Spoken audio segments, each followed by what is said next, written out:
બાવળા તાલુકાનું બગોદરા ગામ અને આજુબાજુના ગામડામાં ભારે વરસાદથી પાણી જ પાણી.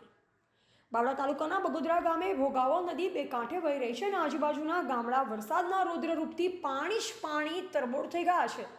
આજુબાજુ ગામડાઓના અવરજવર રોડ રસ્તા પર ઘણી જગ્યાએ પાણી ચડી ગયા છે. બગોદરા, સરલા અને મીઠાપુર, કોઠા તલાવડી વચ્ચેના રોડ ઉપર પાણીનો થોડો વધારો થાય તો એકબીજા ગામડા સંપર્ક વિહોણા થઈ શકે છે. ડાંગરનો પાક ઘણી મહેનત અને પોષણ કર્યા પછી સતત વરસાદી માહોલથી પાણીમાં ડૂબી જવાથી ખેડૂતોને પડ્યા ઉપર પાટું જેવા હાલ થઈ રહ્યા છે. આજુબાજુના એરિયામાં જ્યાં જુઓ ત્યાં પાણી જ પાણી દેખાઈ રહ્યું છે, જેનાથી આર્થિક નુકસાન ખેડૂતોને થયું છે જ. પણ આ હાલત રહેશે તો લોકોમાં બીમારીનું વાતાવરણ પણ સર્જાઈ શકે છે. વરસાદી માહોલથી જે સંકટનું સર્જન થયું છે તેમાં સરકાર અને લોકોએ સતત જાગૃત રહેવાની જરૂર છે. રિપોર્ટર વાઘેલા હરિભાઈ, બગોદરા.